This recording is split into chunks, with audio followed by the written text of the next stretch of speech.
أعوذ بالله من الشيطان الرجيم بسم الله الرحمن الرحيم يا أيها الذين آمنوا لا تكونوا كالذين كفروا وقالوا لإخوانهم إذا ضربوا في الأرض أو كانوا غزا لو كانوا عندنا ما ماتوا وما قتلوا ليجعل الله ذلك حسرة في قلوبهم والله يحيي ويميت والله بما تعملون بصير ولئن قتلتم في سبيل الله ومتم لمغفرة من الله ورحمة خير مما يجمعون ولئن متم وقتلتم لإلى الله تحشرون فبما رحمة من الله لنت لهم ولو كنت فظا غليظ القلب لانفضوا من حولك فاعف عنهم واستغفر لهم وشاورهم في الأمر فإذا عزمت فتوكل على الله إن الله يحب المتوكلين إن ينصركم الله فلا غالب لكم وإن يخذلكم فمن ذا الذي ينصركم من بعده وعلى الله فليتوكل المؤمنون وعلى الله فليتوكل المؤمنون وما كان لنبي أن يغل وما كان لنبي أن يغل ومن يغلل يأت بما غل يوم القيامة ثم توفى كل نفس ما كسبت وهم لا يظلمون أفمن اتبع رضوان الله كمن باء بسخط من الله ومأواه جهنم وبئس المصير هم درجات عند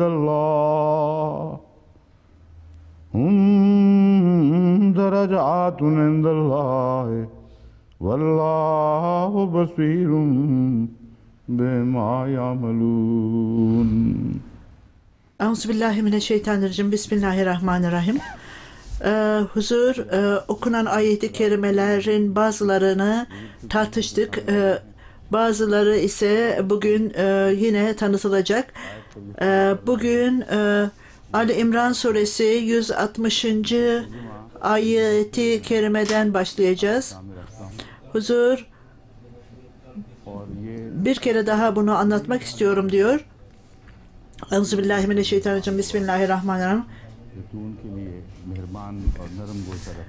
Febima rahmetin min Allahi, Allah-u Teala'nın sana olan muazzam rahmetinden dolayı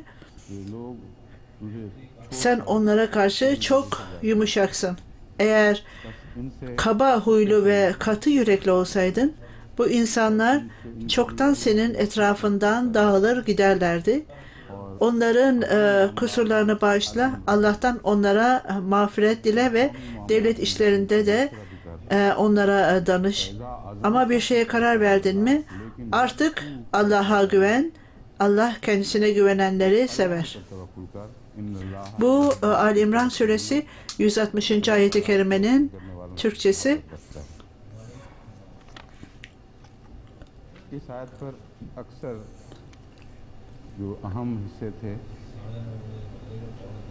Önemli olan bölüm burada tartışıldı. Fakat bazı bölümleri ise tartışılacak. Özellikle Rahmet Ali sahip Şii müfessir. Onunla ilgili olarak belli şeyleri size tanıtacağım, yeni referansları. Bu müfessir şöyle yazar: düşmanlara karşı Uhud Savaşı'nda düşmanları karşı sırtını dönerek Resul-i Ekrem sallallahu aleyhi ve sellem'i yalnız bırakmışlar ve beraberce kaybolup gitmişlerdi. Taberi gibi Tarihül Hamiz, Tefsir-i Kabir, Minhac-ı Nübüvve, İslamiyet'in ilk tarihinde sahabeler Ebu Bekir, Ömer gibi ve Ebu Ubayda da bunlar arasındaydı, kaçanlar arasındaydı. Uhud ve Huneyn'de haşa. Huzur bunun düşünebiliyor musunuz diyoruz. Bu insanlar sırtlarını Uhud'da dönüp gitmişler ve Resul-i Ekrem sallallahu aleyhi ve sellem'i yalnız bırakmışlar ve bu savaşta yalnız bırakmışlar. Düşmanlar onu çevrelemişlerdi ve günlerce yok olup gitmişlerdi bu insanlar. Bu nedenle önemli olan tarihi referansların aklında tutulması gerekir. Taberi'nin şehadetine göre Hamis, İmam Razi, Minhac-ı Nübüvvet ve buna benzer İslam'ın ilk tarihinde bazı kişiler, Efs Hüseyin, aynı şeyi yazmaktadırlar ve bu iddiaya göre hepsi sahabeler Ebu Bekir, Hazreti Ömer, Osman ve Ubayda da bu kaçanların arasındaydı Hüneyn Savaşı'nda. Bu tamamen yanlıştır diyor Huzur. Ve tamamen yanlıştır. Yalandır. Bu öyle bir iddiadır ki, öyle korkunç bir şeydir ki insan hiçbir şekilde onu terk etmiş olmaları mümkün değildir. Esas olarak tam bunun tersidir. Onlar yalan söylemektedirler. Kişi onların yalan söylediğini nasıl söyler? Bu referanslara baktıktan sonra bu referansları da söyleyeceğim size. Esas itibariyle o zaman büyük bir karışıklık vardı ve insanlar paramparça insanlar dağılmışlardı sağa sola. Belki mümkün olan bir kişi bütün onları görmüştür. Aynı anda sahabeleri de görmüştür. Bu referanslar veya bu haberler bazı insanların kaçtığını ve kaçarken 5 tanesinin kaçtığını görmüşler ve başkalarının zikri olmamıştır. Bu da göstermektedir ki kaçmıştır derler. Bu tamamen yanlıştır ve kandırmadır. Şii müfessirler bunu yapmışlardır. Uhud Savaşı esnasında bazı büyük sahabelerden bahsedilmiştir ve onlar bu savaşta savaşırken ölmüşlerdi. 30-40 isim, onların isimleri tarihte vardır. Bu insanlar kaçmamışlardır ve bütün hiç şüphesiz söz vermişlerdi ve onlar öleceklerdi ve şehit olacaklardı. Eğer bir kişi belli bir hadiste bildirilmemişse bu kişi kaçtı demek değildir. Fakat buna rağmen aynı referansta hepsi kaçtı demişlerdir. Hatta onlar kaçmamıştır. Huzur böyle referansları tanıtmasının hangi nedeni vardır? Şimdi Uhud Savaşı'ndan başlayalım. Huneyn Savaşı ile ilgili olarak da konuşacağız. Mir Rahmet Ali sahip ve Tebri'yi okursanız her iki savaşta da kaçtılar derler. Tebri'de bir hadise göre Uhud Savaşı ile ilgili olarak bir yerde saklanıyorlardı ve Resul-i Ekrem sallallahu aleyhi ve sellem Hazreti Ali, Hazreti Ebu Bekir, Hazreti Ömer radıyallahu anhu, Talha radıyallahu anhu, İbadullah Zübeyir radıyallahu anhu, Haris radıyallahu anhu düşmanlara karşı geliyorlardı ve nasıl bunu nasıl söylüyor anlayamıyorum diyor. Bu tamamen yalandır ve zorla yalandır. Bu insanların akıllarına kötü düşünceleri sokmaktadırlar. Mir sahip de bunun için suçlanmaktadır. Onun iddiasına karşı olarak Buhari'de bir hadise göre kesin olarak güvenilir. Bunu ortaya koymuyorlar. Ebu Bekir radıyallahu anhu Buhari'de hiç kaçmadılar. Esas olarak Resul-i Ekrem sallallahu aleyhi ve sellem'in hazırladığı parti hemen Uhud Savaşı'ndan sonra 70 kişilik bir parti yapmıştı ve onun içinde Ebu Bekir radıyallahu anhu da vardı onların içinde. Güya o kaçmış o günde. Hadisin belirttiğine göre Resul-i Ekrem sallallahu aleyhi ve sellem'in incildiğini gördüklerinde putperest, Mekke'nin putperestleri savaşa tekrar geri döndüler ve Resul-i Ekrem sallallahu aleyhi ve sellem belki gelirler diye üzülüyordu ve Resul-i Ekrem sallallahu aleyhi ve sellem onların peşine düşülmesi gerektiğini söylüyordu ve bu yaptığı ordu ile onların içinde yine Hazreti Ebu Bekir ve huzur 70 kişi gönderilmişti. Bu düşmanları peşine düşmüştü. Bu büyük bir ordu ile savaşmak için gönderilmişti. Huzur bu insanlar ellerinden geldiği kadar bütün bunları, bu referansları göz ardı ederler ve Buhari'de Eşref-i Buhari dininin bildirdiğine göre Allama Muhammed bin Abdülbakir şöyle yazar. Muhammed bin Saad Resul-i Ekrem sallallahu aleyhi ve sellem'in kendisiyle beraber 14 sahabesi olduğunu söylüyor ve bunların 7'si muhacirler de Hazreti Ebu Bekir, Hazreti Ömer, Hazreti Abdurrahman radıyallahu anh, Saad, Talha, Zübeyir, Ebu Beyde radıyallahu anhu, bu 7 muhacir Hazreti Ali orada yoktu. Bunun anlamı bu da göstermektedir ki Hazreti Ali radıyallahu anh da kaçmıştır. Güya. Çünkü burada zikredilmemişti bu özellikle referansta. Bazı referanslar başka referanslarda belirtilmemiş. Bunu söyleyen kişi onu görmemiş ve sadece neyi görmüşse onu görmüştür. Başka yerde savaşmakla meşgul olabilir. Şimdi başka bir referansa bakalım. Sahih-i Buhari Hazreti Enes Uhud Savaşı'nda şehit olmuştu. Onun belirttiğine göre o arkada kalanlar arasında zikredilmemişti. Buhari'de buna şahittir ki Hazreti Enes bin Nazar şöyle demişti: Ey Allah'ım, sana affımı dilerim ve putperestlerin yaptıklarından dolayı üzgünüm. Huzur bu da aşikardır ki diyor. Onlar bir bahane sahabeler adına özür diliyorlardı ve bunu ileri geçtiğinde söylüyordu. Hazreti Enes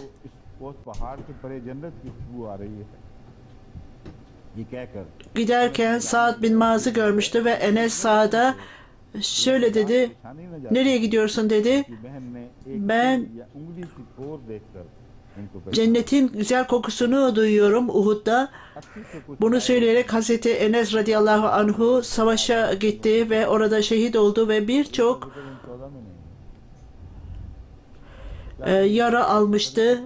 80 yara almıştı farklı farklı ve bedeni tanınamamıştı bu yaralardan, fakat kız kardeşi onun bedenini tanıdı.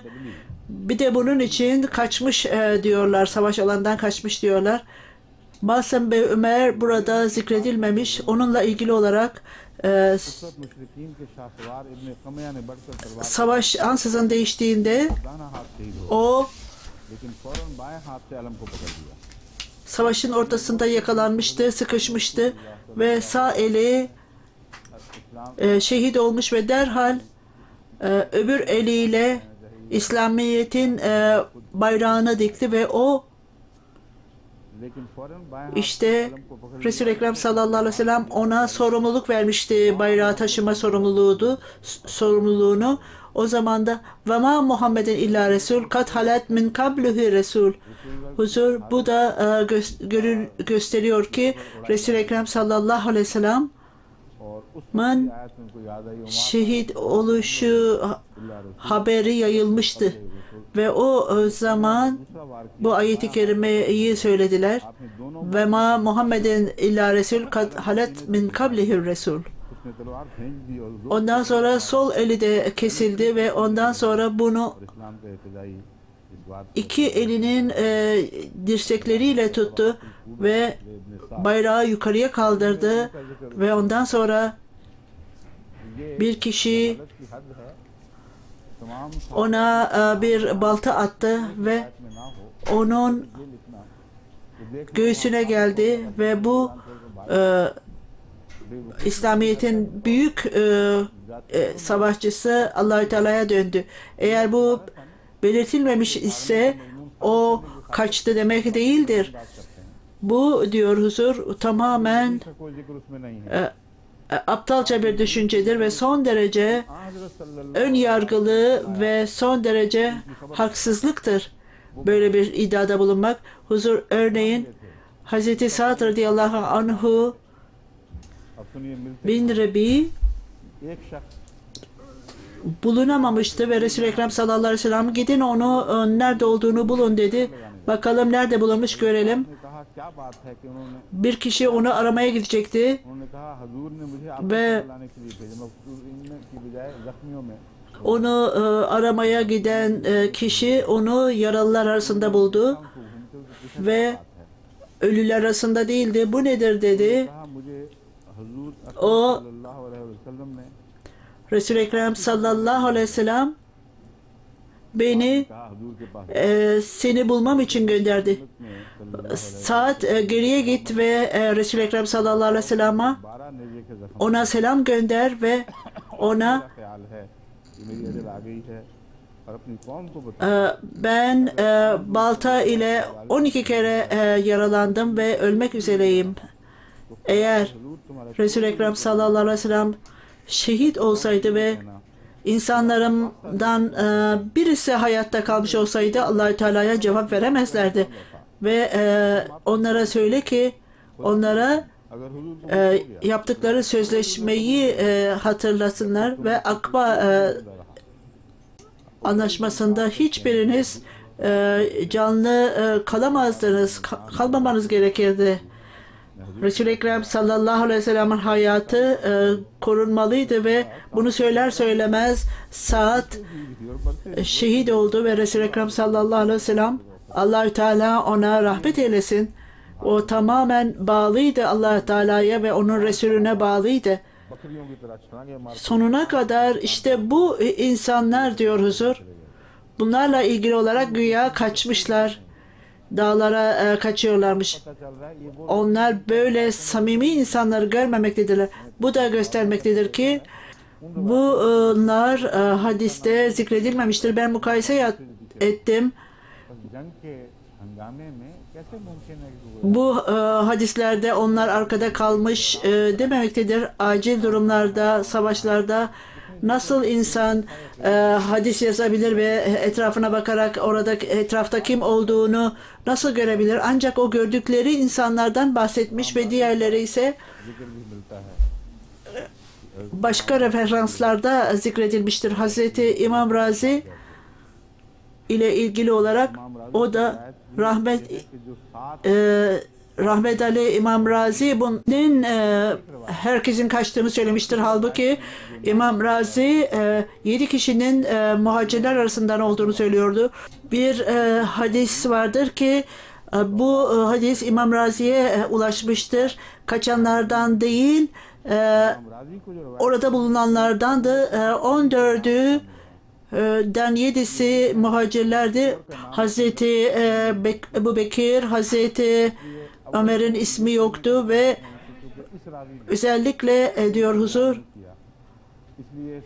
hiçbir zaman bu kişi Hazreti Ömer'i görmediğinden dolayı Hazreti İmam Razi'ye göre o zaman orada değildi de kaçtı demek midir? Bu takva sahibi olan kişiye aittir. Bütün bunları bu referansları toplayarak son kararı ve adaletli kararı vermeleri gerekir. Halbuki İmam Razi için onlar kaçanlar arasındaydı dediği güya söylemiş İmam Razi. Bu referanslar esas itibariyle söylediklerine tam ters düşmektedir.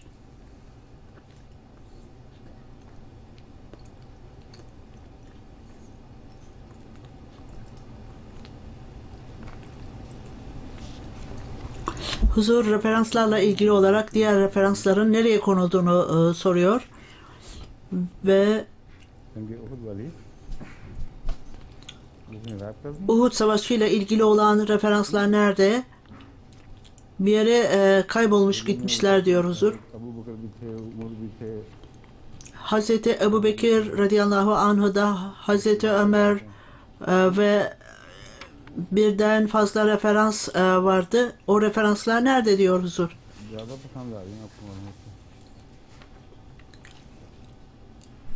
Huzur belki de onu bu referansları çok sevdiniz de bana vermediniz diyor ve şaka yapıyor.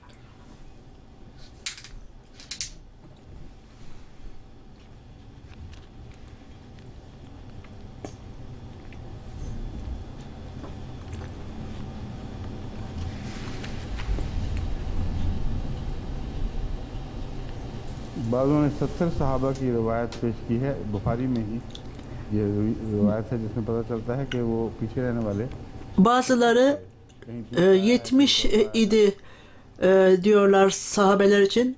Arkada kalanlar bazıları için bazı yerlerde 30'tu, bazıları 40'tı demek dediler. Şimdi ayet-i kerimeye bakalım. Allama Abu Cafer, bu ayet-i kerimeyi daha önce okudum. O da oradaydı.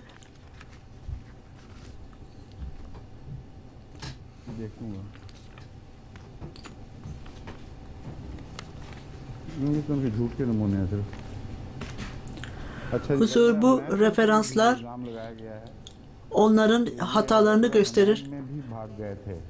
Hüneyn Savaşı ile ilgili de iddia vardır.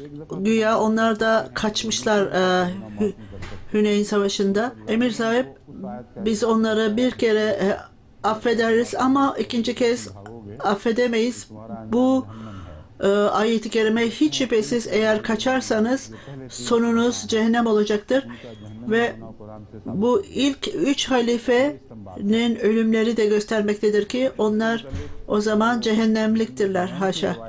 Onların çıkardığı sonuç budur ve bununla ilgili olarak ne denmiştir? Hadisler, Hüneyn'le ilgili olarak hadisler. Şimdi onların durumu, onlarla beraber kalanların durumunu anlatayım ve kaçmayanların durumu. Bunlardan bir tanesi Ebu Süfyan'da bir referansa göre Hazreti Abbas kendi bineğinin ipini tuttu ve Hazreti Süfyan onunla beraber yürüyordu. Bu Eftül Bari'de 4 sahabeden bahsetmiştim ve onlar orada bulunuyorlardı. Hazreti Ömer, ondan başka Ayrıca 100 sahabe onlarla beraberdi ve aynı durum Uhud Savaşı'nda olduğu gibi değildi. 100 kişi Resul-i Ekrem sallallahu aleyhi ve sellem'in etrafındaydı. Bu Tirmizi'den evvabı cihattır. Huzur Abdullah bin Mesud, İbni Mesud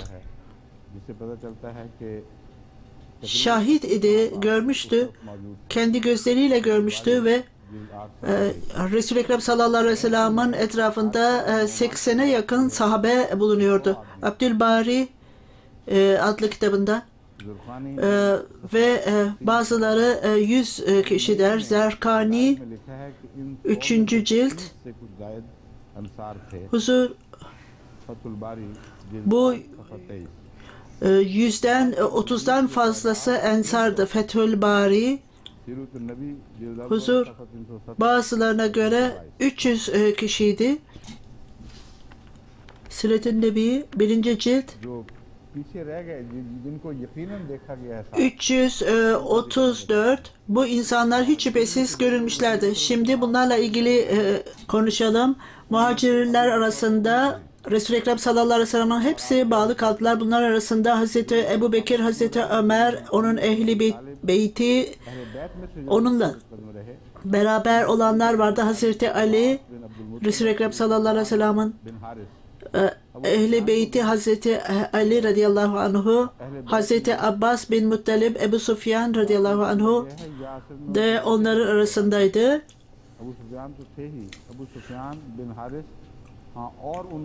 Ebu Sufyan oradaydı ve oğlu Abdülfazıl bin Abbas da oradaydı. Yazar İbni Hişam onların Ehl-i Beyt'ten olduğunu söyler. Rebiya bin Haris, Usama bin Zeyd, Ahmet bin Abdullah aynı gün şehit edildiler.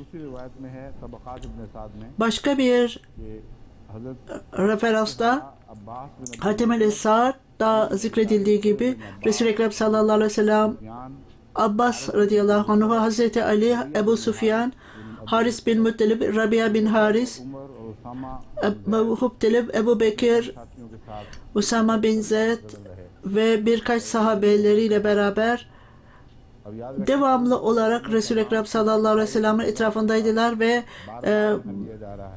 Hüneyn Savaşı'nda kaçmadılar. Görüyor musunuz ne kadar Hazreti Ebu Bekir ve Ömer'in isimleri zikredilmektedir? Onlar öyle kötü sözlerle söylemektedirler ki orada değillermiş ve güya kaçmışlarmış. Ve ondan sonra ayrıca Tebriz'in Hüneyn Savaşı ile ilgili olarak Tebri'yi okuyunuz. Bu insanlar Uhud'da kaçtılar, Hüneyn'de kaçtılar denilmektedir. Huzur ben okudum diyor ve Tebri'nin referansını okudum. Esas itibariyle orada sağlamlık ve bağlılıkla ilgili olarak konuşmuştur ve onlar Resul-i Ekrem sallallahu aleyhi ve sellem'e bağlı kalmışlardır. Tebri'nin referansını Arapça okuyor Huzur.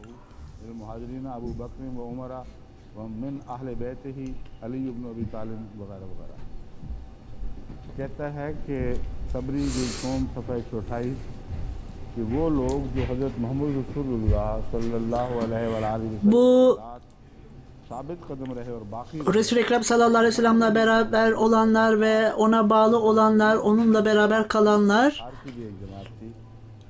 arasında muhacirler ve ensarlar da bulunmaktaydı. Hatta Resul-i Ekrem sallallahu aleyhi ve sellem'in nesilleri de vardı.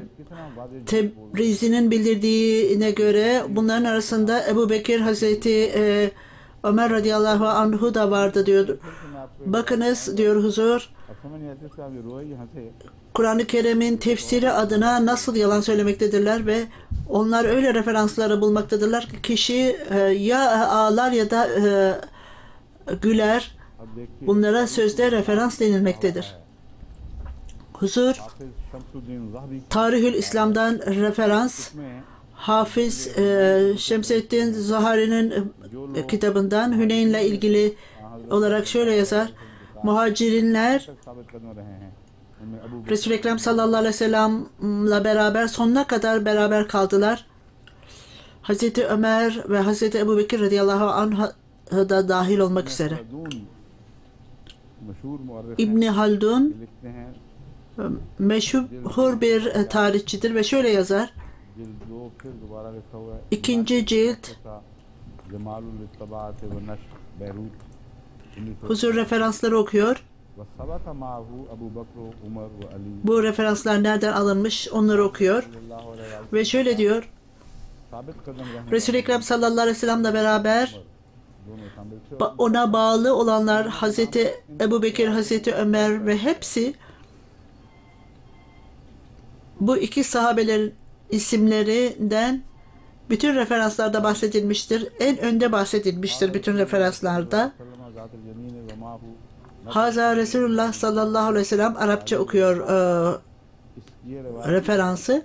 अस्सीरतुल हलबिया Bu referans इसमें Siretül Halebiya bunda açıkça anlatılmaktadır ki मुखलसीन में Hazreti Ebu Bekir, Hazreti Ömer'in isimleri öndeydi. Onlar samimi insanlardı ve Resul-i Ekrem sallallahu aleyhi ve sellem'le beraberdiler Hüneyn Savaşı'nda ve samimi olarak ona bağlıydılar ve onunla sonuna kadar beraber kaldılar. तो मैं आपको भी सुनाता हूँ Buna tam karşı ये लोग Şiiler belli referansları getirdiler. Ben onları size tanıtacağım. İlk önce bu insanlar nasıl referansları çarpıtmışlardır? Bu güya takiya en lanetlenmiş bir metottur. Hiçbir şekilde gerçek bir dinde kabul edilemez. Bu आम दुनिया के सच्चे bir takiyanın şekli olması mümkün değildir. Sadece bunu dinler bunu kabul etmemekle kalmayıp dünyevi değerler bile bunu kabul edemez. Huzur, ben size bazı örnekler vereceğim ki bu da göstermektedir ki siz referansları Şii kitaplarında bulduğunuzda sizin için orijinal kitaplara bakmanız gerekir ve अंग्रेजी पढ़ने वाले इस तरह gerçek nedir diye bulmanız gerekir.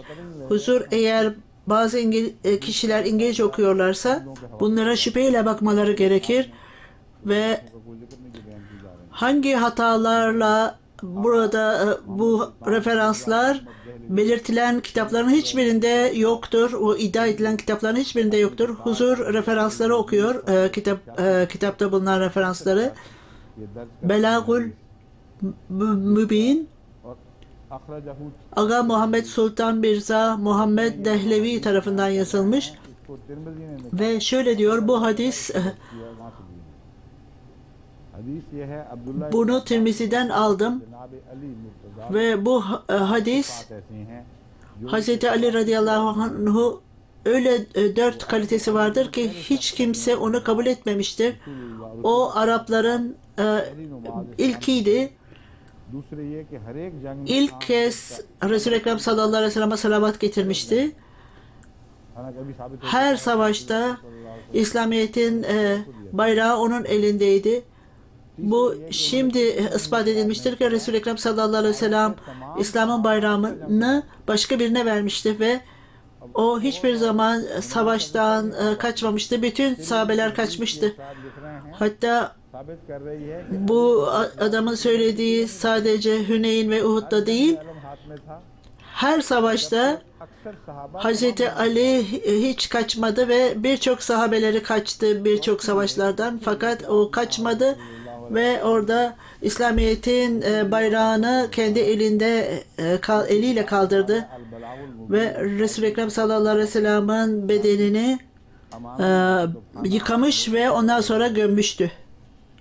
Bu kitaba göre Huzur yine referanslar okuyor. Huzur bir benzetme yapıyor. Bir yer vardır, bir gösteri yeri. Mochi Darvaza Lahor denilir. Bu sanki buna çok uygundur diyor. Mochi Darvaza Lahor olmalıdır. Huzur Tirmizi'de hadis budur. Şimdi bakalım hadise. Arapçasını okuyor. Tirmizi'den hadisi. Hazreti İbni Abbas radıyallahu anhu'nun bildirdiğine göre ilk kişi salat okuyan Hazreti Ali'ymiş ve sözde bunu kendisini kendisi uydurmuş bir kısmını. İşte bunlar böyledir ve devamlı yazarlar, yanlış şeyler yazarlar ve belki de onlar bu sözde takiyeye sığmak istemişlerdir. İkinci örnek, onların münafıklığının ikinci örneği, yanlışlıklarının, kandırmasının örneği bundan çıkar. Bir tartışma vardı. 1993 yılında bir tartışma vardı. Allama Gulam Seyyid Ali Şah Sahip, Hazreti Ali radıyallahu anhu ile ilgili olarak referansta El-Suyuti kitabından bir referans göstermişti ve iddiasına göre Hazreti Ömer'in kendisi kaçmıştı ve siz kaçmadı diyorsunuz. Şimdi gerçek referansa bakalım bu kitapta ve şöyle diyor, kişi bu referansı yapan Arapça dilinde okuyor. Hazreti Ömer radıyallahu anhu şöyle diyor, bir nedenle Resul-i Ekrem sallallahu aleyhi ve sellem'in yanından ayrıldılar. Çünkü düşmanların öyle bir dalgası gelmişti ki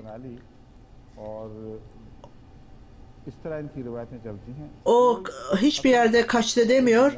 Bunu hikaye olarak uydurmuş. Orada hiçbir temel yoktur söylediklerinde ve kendi hikayelerini uydururlar ve bütün referansları yazmazlar ve belli göstergeler yaparlar. Hayali hikayeler uydururlar ve hiçbir gerçek yoktur. Kaçmıştır derler. Huzur, Şiiler bir lügat yazmışlardır ve belki bu kelimeyi orada bulmuşlardır. Üçüncü örnekte Aşık Hüseyin Navvi sahip şöyle der, Hazreti Ebu Bekir radıyallahu anhu Uhud Savaşı'nı hatırladığında ağlardı ve Uhud Savaşı'ndan kaçtığımda der, İlk geriye dönen bendim.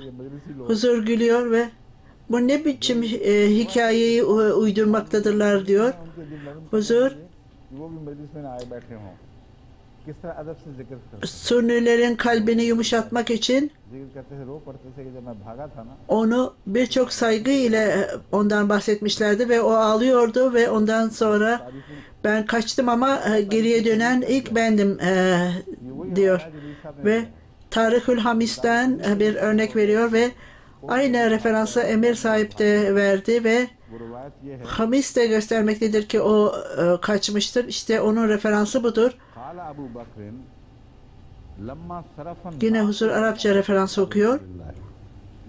Kuntu avvalu man ca'a Nebiye sallallahu aleyhi ve sellem feca'altu anzuru ila raculin khalfi beyne yedayhi yuqatilu anhu ve yahmihi feca'altu aqulu kun talhata fidaka abi ve ummi marratayn. Hazret Ebu Bekir ye कहते हैं वही बात Hazreti Ebu Bekir radıyallahu anhu aynı şey ansızın Uhud Savaşı'nda insanlar paramparça olmuştu. Hiçbir yerde kendi kaçtığını söylememişti. İlk kişi Resul-i Ekrem sallallahu aleyhi ve sellem'e koşan bendim. O zaman da önümde bir kişi vardı. Birçok samimiyetle savaşıyordu, bağlılıkla savaşıyordu ve Resul-i Ekrem sallallahu aleyhi ve sellem'i savunuyordu ve ben bu Talha olmalıdır. Talha'nın bu duyguları vardır. Keşke baktığımda keşke ben de Talha olsaydım diyordu ve gerçekten Talha'ydı. Hüseyin Nakviye ve diğer insanlar şuraya bakın. Buraya işte Hazreti Ebu Bekir bunu hatırlayınca ağlardı ve kaçan bendim ve geriye gelen de ilk bendim demiş. Bu öyle yalandır ki diyor. Allah-u Teala onlara rahmet eylesin. Dördüncü örnek Başka bir tartışma. Gulam Ali Şah sahip şöyle diyor, Hazreti Ömer radıyallahu anhu kaçtığını itiraf etti. Ve müfessirin bildirdiğine göre Hazreti Ömer radıyallahu anhu kaçtığını itiraf etmiştir. Bununla ilgili olarak Hazreti Ömer kendi kaçtığını itiraf etmişti. Hazreti Ömer'le ilgili olarak sadece biz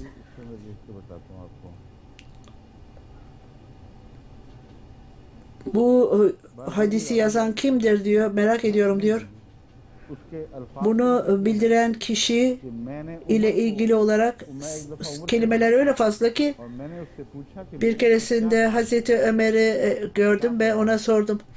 İnsanların durumu nedir, neler oluyor diye sordum ve onu Emrullah Azze ve Celle Huzur Arapçayı okuyor referansı. Acaba diyor kimden bahsediyor? Celesa o Hazreti Ebu Bekir'i görmüş ve bu insanlara ne oluyor demiş. Bu Allah-u Teala'nın kaderidir. İşte olan budur. Sonra döndükten sonra o da döndü ve Bedir Savaşı'ndan sonra savaştan Resul-i Ekrem sallallahu aleyhi ve sellem oturdu. Bu Hazreti Ömer'le ilgili referans bu kadardır. Huzur başka bir referans bulmadıkları için kendi referanslarını, tuhaf referanslarını yazdılar ve bunun hiçbir temeli yoktur ve hiçbir temeli yoktur. Hazreti Ömer'in kaçtığını ispat etmek için kendi kendilerine referans yaratmışlar. Bu çok ilginç bir referandır. Kabz'ın kızı Nesiba bir tarafta duruyordu. Sahabeler kaçıyorlardı ve paramparça dağılmışlardı Hüneyn Savaşı'nda. O onların yüzüne toprak atıyordu. Size ne oldu diyordu. Hazreti Ömer oradan kaçtığında Nesiba yüzüne onun toprak atmıştı. Bu Allah-u Teala'nın kaderidir. Bununla ilgili olarak bir şey yapamam. Kesinlikle bunun bir temeli yoktur. Baştan sona tamamen yalandır ve bununla ilgili olarak referans bile vermemişler. Hatta referans verseler bile bu referanslar kendi uydurdukları kendi tefsirleridir. Orijinal referans yoktur. Ve bu nereden alınmıştır? İşte bu onların gerçeğidir. Gerçek standardıdır ve bilgi standardıdır. Burada son söz Şiiler tarafından veya Orta Doğu bilimcileri tarafından zikredilmemiştir. Ben burada son sözleri söylüyorum.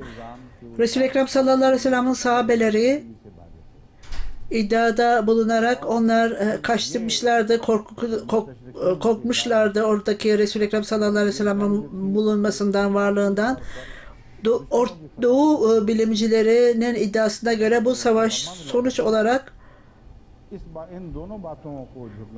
müşriklerin zaferiyle sonuçlanmış ve zafere ulaşmışlardı ve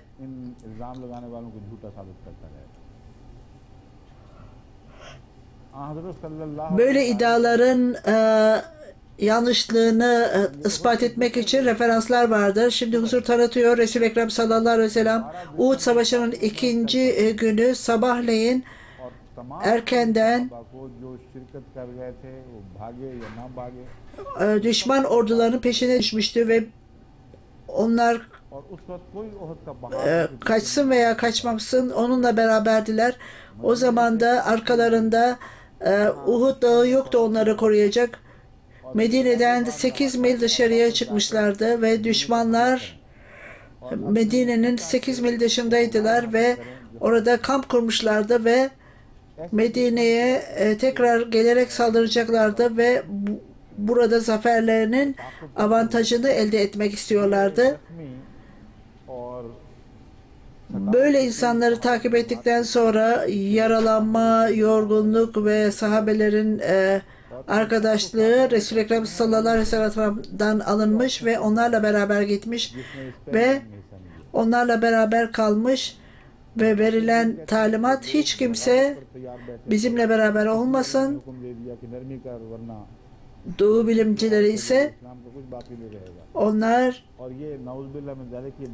tacir olmuşlardı ve bu insanlar onlara göre bunlar tacirlerdi.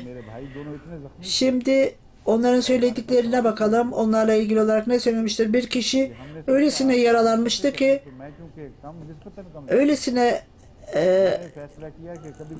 fazla yaralanmıştık ki ben daha az yaralanmıştım. Bazen onu sırtımda taşımaya karar verdim ve onun taşıyıcısı oldum ve onu taşıdım. İşte haşa bu korkaklığıydı. Sahabeler aynen koyunlar gibi kaçmışlardı. Koyunların dağa çıktığı gibi bu savaş alanından kaçmışlardı. Allah-u Teala bu insanların kaçmadığını bilmektedir. Suçlu olarak kaçmadıklarını bilmektedir. Bazen savaşlarda, savaşın dalgasından insanlar oraya buraya dayılmaktadırlar ve siz bundan daha iyi örnek samimiyetlerinin örneğini göremezsiniz. Onlar gittiler ve o yerde 3 gün kamp kurdular ve aynı hassas bölgede onların hiçbiri itaatsizlik yapmadı ve arkada kalmadılar ve düşmanlar tam onların önünde kamp kurmuşlardı ve onlar birbirlerinin ateşlerini görüyorlardı geceliğin ve düşmanlar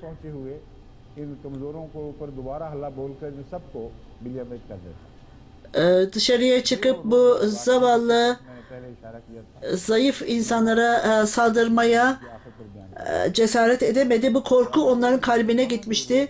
Huzur bunun sonunda açıklayacağım diyor. Burada Kur'an-ı Kerim'de zikredilen korku ile ilgili olarak bu çok önemlidir. Bunun not edilmesi. Müminlerin büyüklüğü zikredilmemiştir. Allah-u Teala bunu putperestlerin derin zayıflıkları olarak almıştı ve o sizin gücünüzden dolayı korkmamışlardı ama putperestliklerde zayıflık vardı ve bu onlara korkaklık veriyordu ve bu da göstermektedir ki hiç kimse gerçekten Allah-u Teala'nın vahdaniyetine inanmaksızın cesaretli olamaz. Hamraul Esed'in referansı olmaksızın bu tamamlanmış olamaz. Bundan dolayıdır ki Doğu bilimcileri bu korku neydi anlayamadık demişlerdir. Gelecekle ilgili olarak verilen söz idi, geçmişle ilgili değildi. Hemen ondan sonra eğer Allah-u Teala bunu söylemişse Uhud Savaşı'nda ne olmuşsa olmuştu. Tabii bunun anlamı da korku Uhud Savaşı ile değil bu olayla ilgiliydi ve düşmanlar Uhud Savaşı'ndan sonra orada 3 gece kalmışlardı ve sadece 3 tanesi bütün düşmanlar ölmüştü ve bu çok güçlüydü. Halid bin Velid bunlar arasındaydı ve çok güçlüydü. Fakat onlar Müslümanlara saldırmaya cesaret edemediler. Tarihçiler dikkatlerimizi bu noktaya çekmişlerdi. Niçin akıllarında bu kadar korku vardı? Özellikle belli insanlardan bahsedilmişti. Onların başı o bölgeden geçmişti ve Resul-i Ekrem sallallahu aleyhi ve sellem Amr-ül Asad'da Huzayı, İsma bin Huda'yı kamp yapmışlardı. Çünkü o kabile Huda'nın başıydı ve o yerden geçti. Ebu Süfyan oradaydı. Ebu Süfyan'ı korkuttu. Bundan dolayı da korkmuştu. Huzur tuhaf olan şey bu referanslara güvenmektir. Bu raporlara güvenmektir. खुला खुला बता Kur'an-ı Kerim'e karşıdır bu. रोग की वजह शिर्क की अंदरूनी Neden? Kur'an aşikar olarak söylemiştir. Bu दिली नेहा है जो उस मौके पर उभरेगी और हम तुम्हारा रोग उनके शिर्क की वजह से उन पर डालेंगे। bu putperestliklerden dolayı onlar cesaret edememişlerdi ve sizden korkmuş olması mümkün değildi. Son olarak Uhud Savaşı'nda zafer Müslümanlara aitti. Bütün dünya tarihine bakacak olursanız kuzeye, güneye ve doğuya, batıya bakınız. Bana bir olay gösterebilir misiniz ki onlara göre çok kötü durumda olan bir ordu bağırarak onlar kaçıyorlardı, koyunlar gibi, keçiler gibi kaçıyordu ve hepsi hiç bağlılık göstermemişlerdi, samimiyet göstermemişlerdi ve kaçmışlardı. Hazreti Ali'den başka radıyallahu anhu, eğer durum böyleyse nasıl bunu yapmışlardı ve nasıl gitmişlerdi? Düşmanlara saldırmaya nasıl niyetlenmişlerdi? Beni hayrete düşüren bir konu. Niçin insanlar Halid bin Velid'e sormamışlardı ondan sonra? Niçin onlar Hazreti Ebu Sufyan'a sormamışlardı? O Resul-i Ekrem sallallahu aleyhi ve sellem'in hayvanının gemini tutuyordu. Şiiler bundan neden bahsetmediler? Eğer bu doğru ise gökten sesler gelerek Cebrail aleyhisselam gökten ağlayarak ancak Hazreti Ali'nin kılıcından başka bir kılıç yoktur gibi, eğer bu doğru ise niçin Hazreti Halid bin Velid bundan hiç bahsetmemişti? O uzun yaşamış ve İslamiyet'e uzun süre hizmet etmişti. O birçok orduları yönlendirmişti, başarıyla idare etmişti ve bu durumda o bedeninden bir parça alarak ağlıyordu ve şuraya bakınız, hiç Allah-u Teala'nın rızası için incitmedik bir yerim kalmadı. Fakat benim arzum, şehit olma arzum yerine gelmedi. Ben kendi yatağımda ölmekteyim. Huzur, tek bir şahit yoktur ki orada bulunmuş olsun ve Halid bin Velid bunu söylemiş olsun. Niçin Uhud Savaşı'ndan döndüler ve niçin giderek zaferlerinin mükafatını almadılar? Bu da aşikar olarak göstermektedir ki bu yanlıştır, yalandır ve onlar burada durmuşlardır çünkü onlar geri geliyorlardı. Emir sahip, bu putperestler oradan kaçtılar ve Mekke'ye gittiler. Huzur bunu duyduklarında niçin Müslüman olmadılar? Hatta Resul-i Ekrem sallallahu aleyhi ve sellem'e itaat etmeseler bile Hazreti Ali'nin elinden biat etmeleri gerekir. Çok tuhaf bir şeydir. Kesinlikle hiçbir temel yoktur bu terör.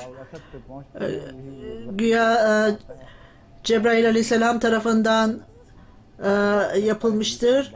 Bu terör düşmanların kalplerine vurmuştu ve onlar düşmanın arkasına düşüp onları takip etmişlerdi ve o düşmana karşı gelerek geri dönmüşlerdi. Düşmanlar o kadar korkmuşlardı ki Mekke'ye döndüklerinde sahabelere karşı gelememişlerdi. Bütün sahabeler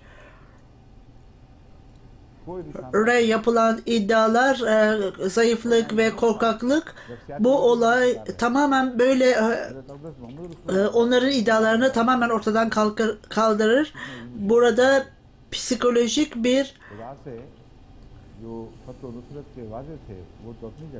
şüphe vardır ve Resul-i Ekrem sallallahu aleyhi ve sellem büyük bir generaldi. Tabii ki o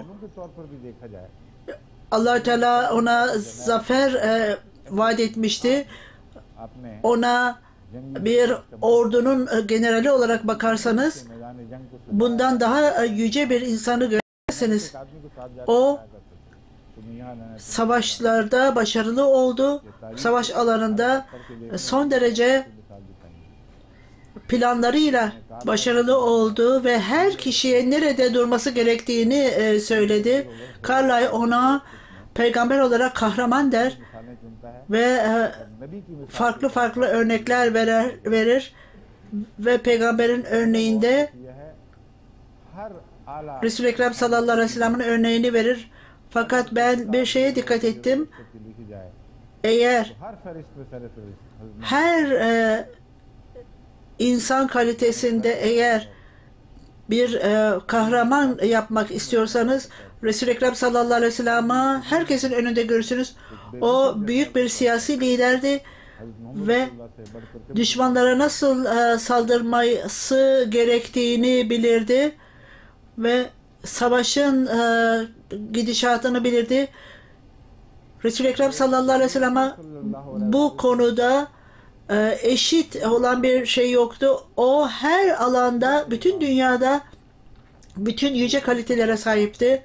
Şiilerin iddiası son derece korkunçtur जहाँ ve है कि अहले बैत बस यही थे और इनके सिवा कोई पाप नहीं। söylendiği gibi अब मैं उसको छोड़कर sadece Resul-i Ekrem sallallahu aleyhi ve sellem'in nesli imiş. Nesli varmış. Şimdi bunu daha sonra buna geleceğim. Önce size vaat edilen Mesih sallallahu aleyhi ve sellem'in referansından bahsetmek istiyorum. Bu da ispat etmektedir ki Şiiler gerçek Hazreti Ali'nin gerçek makamını Resul-i Ekrem sallallahu aleyhi ve sellem'in ve onun sevgisini ve Resul-i Ekrem sallallahu aleyhi ve sellem'in büyüklüğünü bilmemektedirler. Vaat edilen Mesih sallallahu aleyhi ve sellem'in yazılarında öyle güzel ifadeler kullanılmıştır ki bunu başka hiçbir yerde göremezsiniz. Şiiler onlar fitne yaratarak vaat edilen Mesih sallallahu aleyhi ve sellem'in yazılarını और ये साबित हो कि başka türlü tanıtırlar ve Şiiler हज़रत इमाम हुसैन की बड़ी सख्त kalplerinde kötülük, düşmanlık vardır. Vaat edilen Mesih sallallahu aleyhi ve sellem'le ilgili olarak onlar नुमायां Resul-i Ekrem sallallahu aleyhi ve sellem'in aşığı olan शेर पेश किया जाता है। vaat edilen Mesih sallallahu aleyhi ve sellem'in Hazreti Ali'ye saygısızlık yapmaktadırlar diye düşünmektedirler.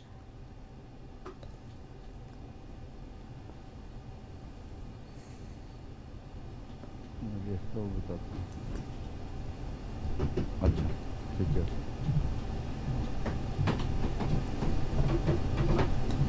Vaat edilen Mesih sallallahu aleyhi ve sellem'in şiiri bu. लगा Fahsara İslami ve sahabe lahame fahatil miskin kasrun mukaddem. शेर का तर्जुमा ये है बस इस्लाम के ऊपर जो Bunun tercümesi şöyle. से एक ये भी है कि कस्तूरी İslam'ın problemi लगा देते हैं। ये सारा कसीदा misk kokusudur शिर्क ve के जहाद पर मुश्तमिल bu koku और इस ज़िमन में yanlış olan bir बड़े बड़े पाक लोग हैं हज़रत koku ile bütün bu şiirin वगैरह वगैरह पर दरअसल शिर्क का putperestliğe karşı olan cihatla ilgilidir. Bu nedenle vaat edilen Mesih sallallahu aleyhi ve sellem birçok dindar Hazreti Ali radıyallahu anhu vesaire onların önünde boyun eğdiğinizde onlara sorduğunuzda bir şeyi onları putperest yaparsınız. Bu son derece haksızlıktır onların yüce ruhlarına karşı. Bu çok büyük bir kötülüktür İslamiyet'e. Bir tarafta और शिर्क को गंदगी से Allah Teala'nın vahdaniyetinin güzel kokusu इस कसीदे में suyunu ही नहीं है जो ये बात बनाना putperestlikle birleştirmek, yanlış putperestlik हज़रत हुसैन को गंदगी ile birleştirmek son derece ये söylediklerinin hiçbir gerçeği yoktur. Vaat edilen Mesih sallallahu aleyhi ve sellem और इसके रद्द में जो आपने फरमाया है मैं आपके सामने पढ़ के सुनाता हूँ। Hazreti Hüseyin'le ilgili olarak vaat edilen Mesih sallallahu aleyhi ve sellem'in zamanında ona gelmişti. bu iddialar ve ona cevap vermişti. Belli referanslar vardı Şiilik durumunda. Onların lehine mi bundan dolayı karar vereceksiniz? Esas gerçeği onlar bilmiyorlardı ve böylece ön yargılı hale geldiler ve karar verdiler Ahmedilere karşı ve böyle bir iddiaya cevap olarak da vaat edilen Mesih Aleyhisselatü Vesselam Hazreti Hasan ve Hüseyin radıyallahu anh ile ilgili olarak İsa Aleyhisselam'la ilgili olarak ne dersiniz? Onlar aynı konuda ben yine belirttim ve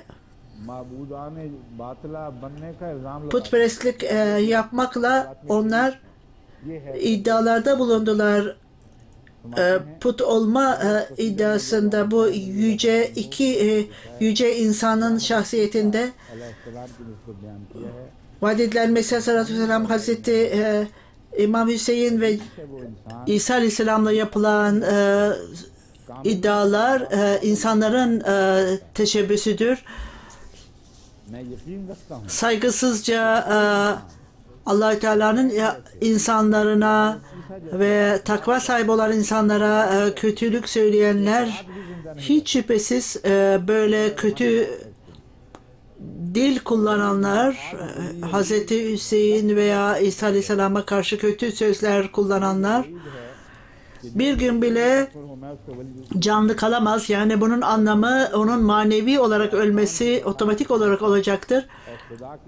Bu söylendiği gibi kim Allah-u Teala'nın sevdiklerinin dostları ise Allah-u Teala'nın düşmanıdırlar ve Allah-u Teala da onların düşmanı olur. Buna cevap huzur bu referans Zememel Nüzülül Mesih'in ruhani hazaininden alınmıştır. Buna cevap olarak bazı çocuklar bana duvarlara referanslar yazılmıştır vaat edilen Mesih Aleyhisselatü Vesselam aleyhinde. Bunlar bütün iddialardır ve gerçekle hiçbir ilgisi yoktur. Gerçek olan nedir? Ben vaat edilen Mesih Aleyhisselatü Vesselam'dan bir takım referanslar size tanıtacağım.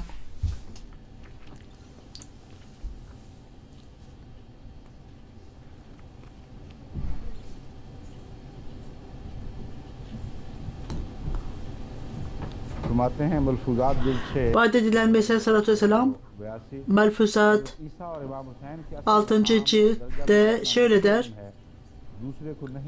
İsa Aleyhisselam'ın ve İmam Hüseyin'in gerçek makamları benim herkesten daha fazla bildiğime göre onlar tertemiz ve iyi insanlar başka temiz ve iyi insanlara tanırlar. Başkaları onların gerçek statüsünden haberleri yoktur. Gerçek İsa Aleyhisselam'ın statüsünden haberleri yoktur. Biz onları aşağılamayız. Hiçbir zaman aşağılamayız. Hz. İmam Hüseyin Aleyhisselam'la ilgili olarak vaat edilen Mesih Aleyhisselam hiç şüphesiz her iki anlamda Resul-i Ekrem sallallahu aleyhi ve sellem'in neslidir. Onun büyüklüğü niçin onun yüce seviyesi terk edilmiş ve onun düşük seviyesine vurgulanmıştır. Yani manevi nesli olması daha önemlidir. Bu insanlar onu manevi nesli olduğu üzerinde durmazlar. Onun fiziki nesli olduğu üzerinde dururlar. Vaat edilen Mesih Aleyhisselatü Vesselam İmam Hüseyin'e göklerin kralı veya cennetin kralı denilir ki o manevi Resul-i Ekrem sallallahu aleyhi ve sellem'in manevi neslindendi ve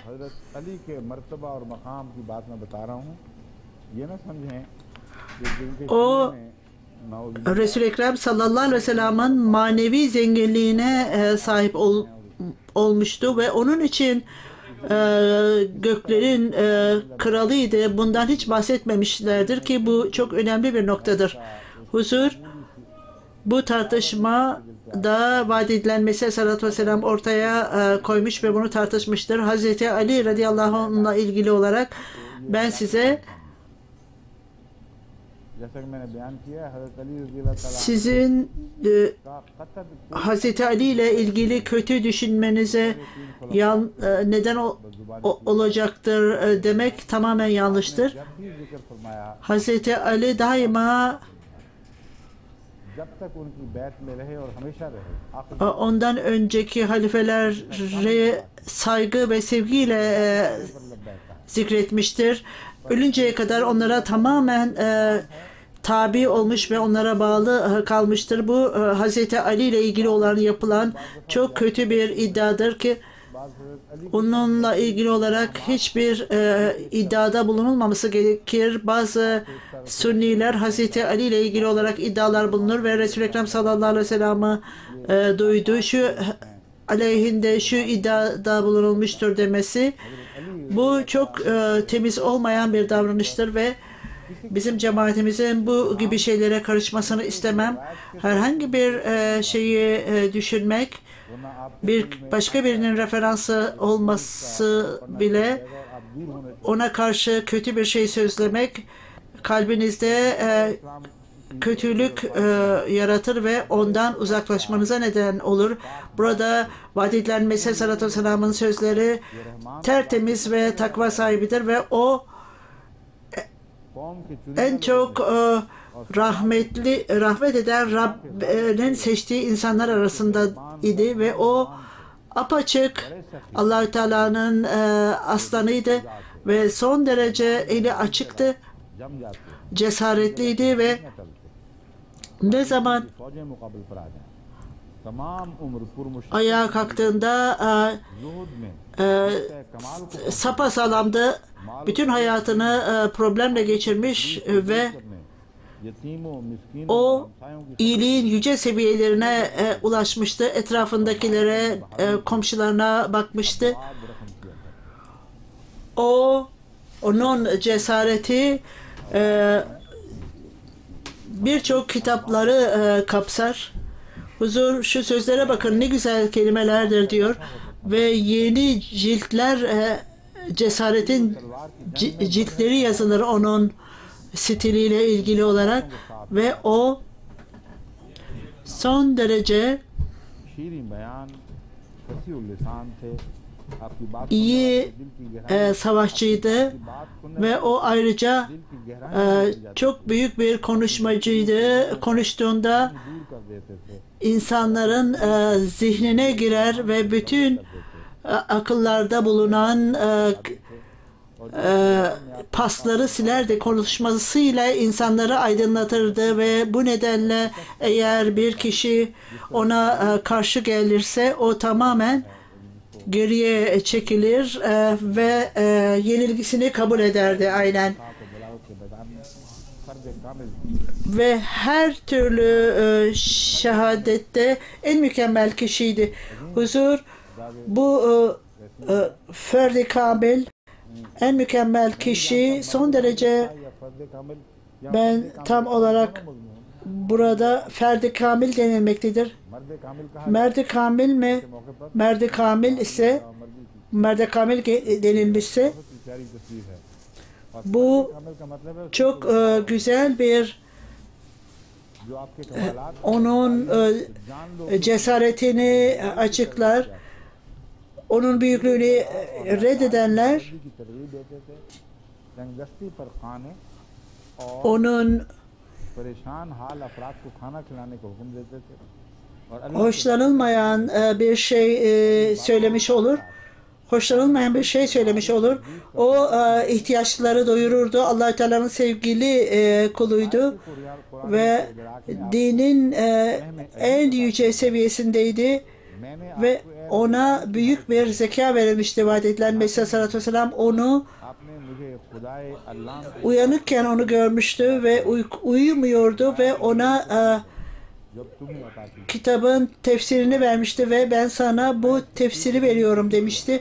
Vaat edilen Mesih sallallahu aleyhi ve sellem bu tefsiri aldığında çok mutlu olmuştu ve o elini शुक्र अदा किया almış ve o tefsiri almış ve Allah Teala'ya şükretmişti ve Hazreti Ali'nin रोशन और पुरनूर fiziki olarak güçlü ve कि हजरत अली ने son derece और उर्फत के साथ açık ve nurlu bir yüzü vardı. Beni birçok sevgi ile ve nezaketle karşılamıştı. Vaat edilen Mesih sallallahu aleyhi ve sellem'in sözleri Hazreti Ali ile ilgili olarak. मुतालिक तसव्वुर ने ऐसा बयान जो लफ्ज़ लफ्ज़ हकीकत पर दर्ज Huzur bu kelime kelimeye doğrudur ve तजावत का ख्याल था kesinlikle burada bir aşırılık ve abartma yoktur.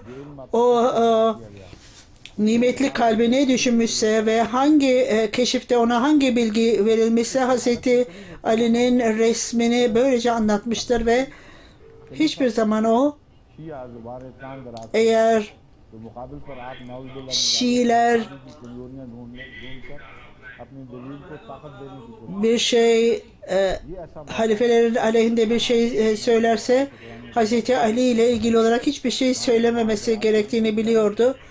Bu öyle bizim geriye tepmemiz gereken bir konu değildir.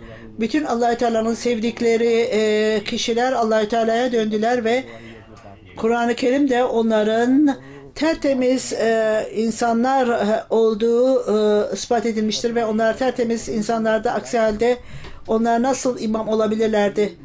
Bu sizin için acı bile olsa sessiz durunuz ve buna tahammül ediniz.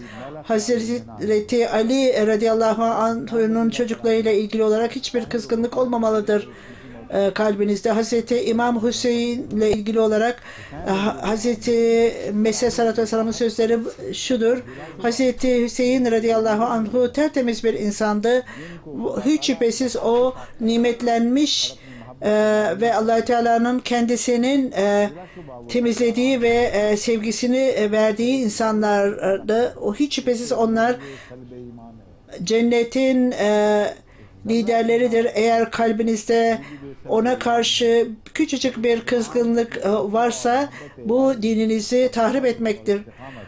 Onun takvası, Allah-u Teala sevgisi, sabırı ve iyiliği ve Allah-u Teala'ya olan ibadetinde bizlere büyük örnek vardır ve bizler onun hidayetini, onun aldığı hidayeti takip etmemiz gerekir. Ondan hoşlanmayan onunla beraber olanları da tahrip etmiş olur ve huzur İmam Hüseyin'le ilgili olarak radıyallahu anhu bazı Sünniler öylesine korkunç şeyler yazmışlardır ki, öylesine haksızlık yapmışlardır ki Hazreti Yezid demişler ve Hazreti İmam Hüseyin'in zayıflığını ortaya koymak istemişler ve Yezid'in ancak yaptığından başka yapacak bir şeyi yoktu demişti. Bunu çok korkunç bir şeydir ve Ahmediye cemaatiyle hiçbir alakası yoktur. Bizim aynı Sünnilerle aynı fikirde olmamıza rağmen bize aklımıza nur ve kalbimize nur verilmiştir. Biz gerçek nur, vaat edilen Mesih sallallahu aleyhi ve sellem'in Allah-u Teala'dan aldığı nurla dolmuştur. Şiilerin stiliyle ilgili olarak her şeyi açıkça size anlattım ve hiç saklı olan bir şey yoktur. Biz Sünnilerle beraber olduğumuzu söyledim ama haşa onlar İmam Hüseyin'e saldırmaktadırlar ve o düşmanlarını övmüştür. Vaat edilen Mesih sallallahu aleyhi ve sellem biz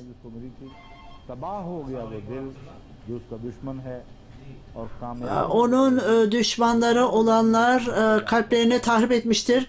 Başarılı olanlar uygulamada onun sevgisini belirtenlerdir. Onun büyük ahlaki değerleri, cesareti, takvası ve sebatı, Allah Teala sevgisiyle insan bunları kendine edinmelidir. Ve işte aynen एक साफ आईना में çok güzel bir ये लोग दुनिया की आंखों से yüzü aynada gördüğünüz gibi siz onun stilini kabul etmeniz gerekir. Vaat edilen Mesih sallallahu aleyhi ve sellem, kim böyle iyi insanları tanırsa bu insanlar dünyadan çok uzak olan insanlardır. Onun için onun şehadeti tanınmamasından dolayıydı. पाक और बरगजीदा से İnsanlar arasında tanınmamasından dolayıydı. से भी मोहब्बत की जाती गरज ये अमर नहायत दर्जा की Dünya onu sevmeliydi, onun zamanındaki insanlar. Bu çok yanlış bir şeydir ve İmam Hüseyin radıyallahu anhu'nun saygısızlık yapılması çok yanlıştır. Kim herhangi böyle insanlara yanlışlık gösterir ve saygısızlık ederse o dinini kaybetmiş sayılır. Çünkü Allah Teala böyle insanların düşmanı olur. Onun sevgili insanların düşmanları olanların Allah Teala da düşmanı olur. Bu Mecmua İştiharat 3. cilt sayfa 543. Vaat edilen Mesih sallallahu aleyhi ve sellem şöyle der: अनवार इलाही İfase envara ilahi, yani Allah Teala'nın nurunun size dönüşmesini isterseniz hangi metotları edinmelidir? Allah Teala से भी नहायत अजीम दखल है Ehl-i Beyt'in sevgisi, yani Resul-i Ekrem sallallahu aleyhi ve sellem'in nesli bunda çok büyük önemli rol oynar. पाता है और तमाम उलूम व Kişi, onlarla beraber olan kişi इस जगह एक onların temizliklerinin varisi olur. Burada vaat edilen Mesih sallallahu aleyhi ve sellem bir akşam ऐन बेगारी है namazından sonra गीबत हिस्स uyanıkken bir से keşif gördü. Apaçık bir keşif. गैबत हिस्स मुझे गीबत के नीचे वो जेर Huzur bu गैबी कहते referansı okuyor. से जो खफीफ से नशे O hafifçe sanki sarhoş olmuştu. Bunun mutluluğundaydı. एक अजीब आलम जाहिर हुआ कि पहले एक दफा चंद आदमियों Ve जल्द vaat edilen Mesih sallallahu aleyhi ve sellem içerideydi ve bu durumda चलने की हालत में bazı insanların फिर उसी वक्त çok hızlı yürüdüğünü duydu ve मकबूल और खूबसूरत son derece 5 हजरत güzel, çekici insanlar onun önüne geldi. Bunlardan bir tanesi Resul-i Ekrem sallallahu aleyhi ve sellem, Hazreti Ali, Hüseyin radıyallahu anhu ve Fatıma Zehra radıyallahu anha और एक और ऐसा ecmainlerdi. Bunlardan bir tanesi अल्लाह ताला अनहा ने bir tanesi Hazreti Fatıma radıyallahu anha इस आजिज का सर अपनी जान पर son derece sevecen bir anne gibi benim başımı आ गया kendi dizine koydu ve bana bir kitap verdi ve bu और अली वो İncil'in tefsiridir dedi अल्हम्दुलिल्लाह ve Hazreti Ali bunu size veriyor.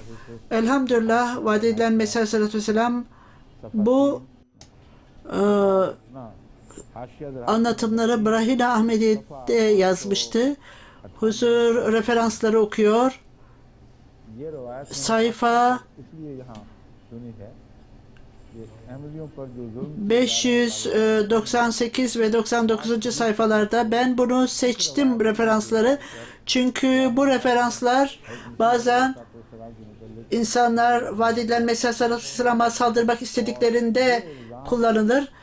Bu iddia gerçekte onlara ters döner, çünkü नापाक onların kendi kötü düşünceleriyle करते हैं जिसका इस onların bu şekilde düşünmelerini sağlar. कोई दूर का भी ताल्लुक नहीं है कोई वहम व गुमान भी कुछ Vaat edilen Mesih sallallahu aleyhi ve sellem'e karşı Hazreti Fatma radıyallahu anha ile ilgili olarak पहली बात hiçbir aklında tertemiz iyilik olan bir kişi bunu söylemez. İlk önce bu keşif ayaktayken olmuştu ve 5 ilahi kişi vaat edilen Mesih sallallahu aleyhi ve sellem'in gördüğü keşifte Hazreti आपको Resul-i Ekrem sallallahu aleyhi ve sellem, Hazreti Ali, Hazreti Fatma ve oğlu vardı. Hazreti Mesih sallallahu aleyhi ve sellem küçük bir oğlan olarak görünüyordu. Eğer o साफ पता चला büyük bir oğlanın başı onun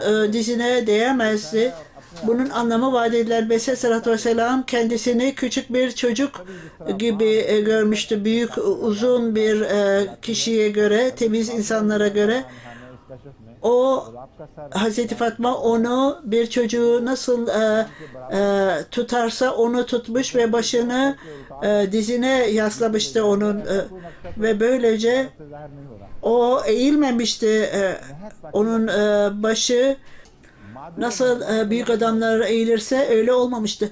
Madere Mehribani, yani मेहरबान की çok sevecen bir annenin durumu gibiydi. Bu senaryo neydi? Babası oradayken, kocası ve çocuğu oradayken bu kötü insanlar, temiz olmayan insanlar के ऊपर ये बकवास कर जब ये böyle iddialarda bulunur ve निकालते हैं iğrenç şeylerle ona saldırırlar. Kötü davranışlarla. Bu saldırı onlar tarafından yapılmıştır ve पर हमला करने की खातिर हजरत Fatima bu iğrenç şeyleri Hazreti Fatma radıyallahu anhaya atfederler. Bunun Hazreti Mesih sallallahu aleyhi ve sellem'in दिल के गंध keşfiyle hiçbir alakası yoktur. Bütün Pakistan mollaların kalbi kararmıştır ve bu çeşit kötü çamuru atarlar onun üstüne.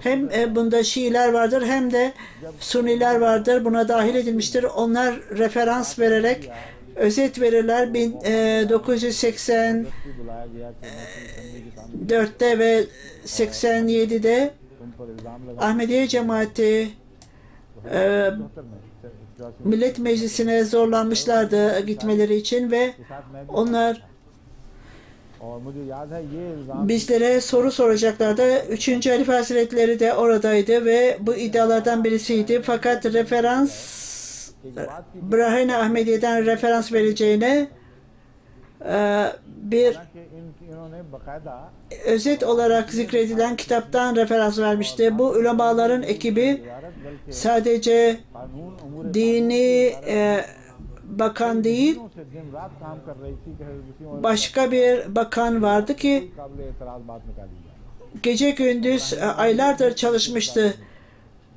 जान Herhangi bir vaat edilen Mesih sallallahu aleyhi ve sellem'e karşı referans bulayım diye onlar Brahine Ahmediyet'in referansını biliyorlardı. Onları dışarıda bıraktı ve başka referans alarak insanları fikirlerini karıştırmak istedi. Bu referans sevgili bir anneyle ilgiliydi ve büyük fırtınalar yaratmıştı. Biz bunu okuduğumuzda Brahine Ahmediyet'ten mollaların yüzünü görseydiniz bütün orada bulunanlar mollalara bakıyorlardı ve gülüyorlardı. Bu referansları mı bize gösteriyorsunuz demişlerdi. Bütün bunlar kayıda alınmadı. Aksi halde mollaların yüzünü görürdünüz ve nasıl bütün bu salonda çoğunluğu mollalara bakıyorlar ve onlara alay ediyorlardı onlarla ve işte bakın nasıl doğru dürüst nasıl cevap vermişlerdi. Fakat onlarda hiç utanma yoktu ve devamlı aynı iddiaları, aynı saldırıları yine tekrar ediyorlardı. Huzur, vaat edilen Mesih sallallahu aleyhi ve sellem, o İmam Hüseyin'in bulunduğu ve onunla ilgili olarak gerçek keşif görmüştü. Vaat edilen Mesih sallallahu aleyhi ve sellem sadece Resul-i Ekrem sallallahu aleyhi ve sellem fiziki nesli değil, manevi nesli üzerinde durulmalıdır. Çünkü bu başka insanların da onların manevi nesilleri olma arzusunu ortaya çıkartır. Aksi halde ilk önce fiziki nesilden bahsederseniz ne önemi vardır? Onlara ancak manevi nesillerinin güzelliğine çevirmek gerekir. Resul-i Ekrem sallallahu aleyhi ve sellem'in bütün imamlarla ilgili olan sevgisi ne vaat edilen Mesih sallallahu aleyhi ve sellem tertemiz şekilde ortaya koymuştur. Ve bütün bunun onların takvalarını, temizliklerini, saflıklarını açıklamıştır. Onun içindir ki imamların örneklerini verdim ve imamlar bu iddiaların dışındadır. Sonunda diyor huzur, ben size vaat edilen Mesih sallallahu aleyhi ve sellem'in sözlerinden bahsetmek istiyorum. Benim kalbim diyor Mesih sallallahu aleyhi ve sellem. Bunu Fars dilinde okuyor. Bunun özeti bizim kalbimiz ve ruhumuz Resul-i Ekrem sallallahu aleyhi ve sellem'in güzelliğine feda olsun. Ve bizim ruhumuz onun güzelliğine feda olsun. Allahümme salli ala Muhammedin ve ala